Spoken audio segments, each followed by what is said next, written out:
I need like 3 things that I can do every day to accelerate where I want to go.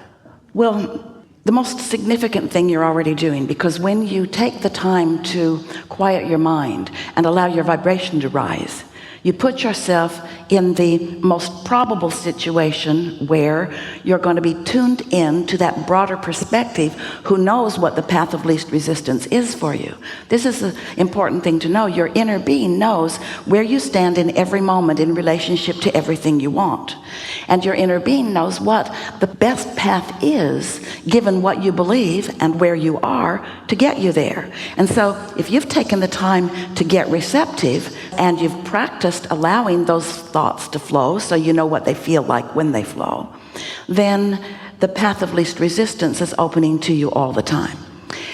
Did you want to say something? So in other words, don't make a plan. Just kind of get in path of least resistance and just go with it. Well, you asked for 3 things, and we're going to give you 3 because we are saying you've already made a plan, this general plan of things working out for you. And we cannot emphasize enough the details of the plan that you've really put into your vortex. And so those are good words. You could say, put myself in a position to receive impulses so that the plan that I have already set into motion can work out in the best possible way. That's one way of looking at it. Once you've mastered meditation and you know what the receptive mode is and you're mostly there, then you've taken care of most of the business. But otherwise, let's say you got up, you didn't meditate, you've been meditating, so you mostly feel pretty good, but something happened that's been stuck in your vibrational craw. Momentum always continues to come. Whatever you've got active in your vibration is going to keep coming your way. And so something arrived at your doorstep to which you had a negative knee-jerk reaction. When that happens, so this is the second thing that we would do. If you're in that position and that happens, we would openly, maybe even out loud if you're alone, say to ourselves, what is my path of least resistance from where I now stand? Meaning, how can I feel better right now? Now, we've written many books and offered lots of processes to help you find a better feeling thought, to get into the vortex. The original conversation about that was pivot. I know what I don't want. What is it that I do want? But we just want to softly say that sometimes when something hits you, it puts you enough out of balance that you can't really tune right back in to this pure positive energy.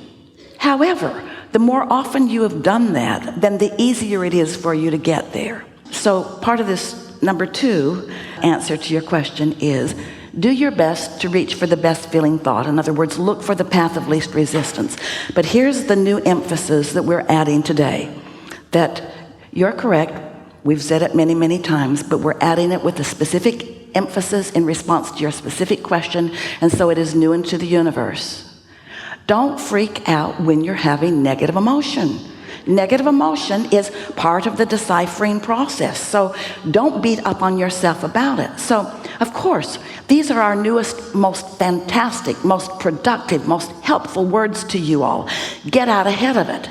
Get out ahead of it. That's what you did when you meditated. When you go to a restaurant that you know is jammed and you know they take reservations, you often get out ahead of it by making a reservation. You don't just show up at the airport expecting to get on an airplane. You get out ahead of it by making a reservation. You understand getting out ahead of it in terms of physical action. You do it all the time.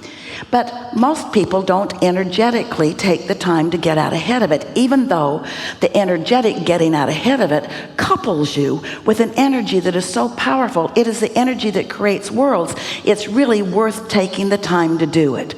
But for whatever reason, on this particular subject, you didn't get out ahead of it because it wasn't keenly in your awareness until this manifestation showed up, and you are now maybe more keenly aware, or maybe only now aware, that you had this vibration stuck in your vibrational craw, and now it's manifested. You're looking at it with full view.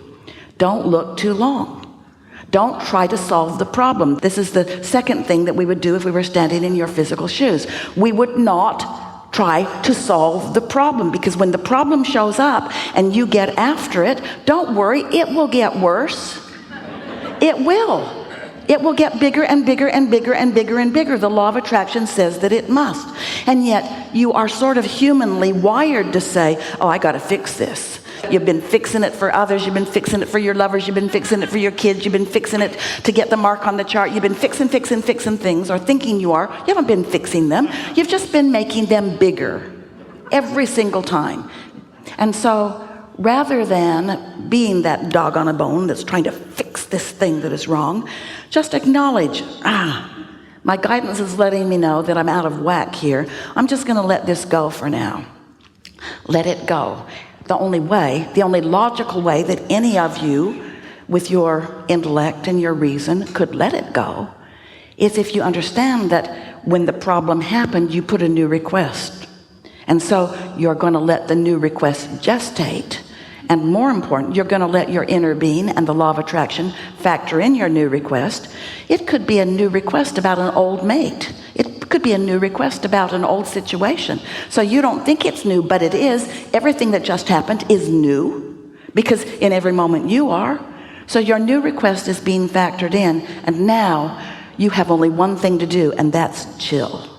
That's not easy when this thing just happened, because you want to solve it. You know what it is that is mostly making you want to do something about this thing that just happened just now? You believe that your perspective is right. And you believe that whoever else is involved, if their perspective is different than yours, is wrong. And there is this quest to be right. Now, we want to appeal to your logic here. We think you are right. Because whatever just happened, everything that you know makes you know that this is off. And they're probably feeling the same way, but we're not talking to them. We're just talking about them. So you may very well be right, but now you're doing something that will never work for you. You're trying to find harmony with a human. An unreasonable human who thinks they're right about something that you know they're wrong about. When what you're wanting to find harmony with is your inner being and your own evolution. In other words, the harmony that you're looking for, you're wanting to find the path to what this situation had caused you to want, not prove yourself right. You need to admit that you're wrong. Oh, good luck with that. There's the appeals court, you know. And then. You never get to the bottom of it. But if you take the hit and you feel it, and then you consciously acknowledge, well, I've set more requests, and I know my inner being is on it.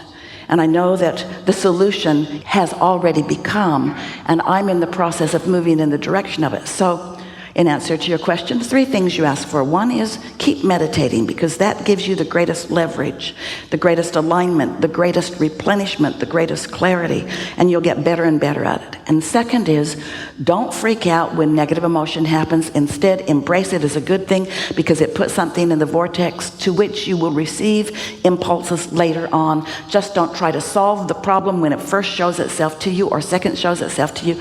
Don't try to solve any problems. Understand that the problem and your awareness of the problem created a solution instantaneously, and now your work is to get chill enough that the solution can show itself to you. Because every situation is like a stick with 2 ends on it. What's wanted on one end and the absence of what's wanted on the other. And the law of attraction, bless its heart, is relentless. The law of attraction doesn't say, like a consciousness would, oh, well, what he really wants is this, so even though he's focused over there, we'll bring him this. The law of attraction doesn't arbitrate like that. Law of attraction gives you what's active in your vibration. And when you are solving a problem, what's active in your vibration? The problem. Yeah. You want to say something before we go to number 3? No, go to number, I'll wait. The 3rd thing that we would do, and this is a powerful, powerful, powerful tool, is what we call segmented intending. And it's that plan that you sort of kind of wanted to make. The plan that is specific to this moment. So when we realize that we're moving into a new segment, and a new segment is anytime I'm moving from one place to another, anytime my intention is changed, or anytime someone new has walked into the situation. Those are new segments. There are other reasons for new segments, but those are primarily the reason for new segments. We'd stop and we would acknowledge, what do I want from this segment? And we would begin with the emotional statements of, I want to feel good, and I want to have clarity, and I want to take pleasure from this segment. I want to be of value in this segment. And then you could say things like, something more specific. I want to have a smooth traffic flow. I want things to unfold comfortably for me so that I can get into a hotel with ease. Just soft and light things. It's like more specifically to this moment, focusing upon what you really want and making sure that your vibration is in a place that you can receive the impulse about this situation. So Esther started playing a game about 2 weeks ago, as we talked about segment intending again with her one morning while she was riding with us. And so she decided that for a while she was going to segment intend every segment by just stopping and focusing. Well, it slowed her day down a bit because it takes a couple of minutes to do, but the payoff was huge because it's like putting it on the universal side of the placemat. Universal forces line things up for you so you have less to stumble over. And the biggest thing she noticed was the clarity in her own mind, because things would occur to her at the right moment, so she wasn't doubling back on things so much. Those are the three things.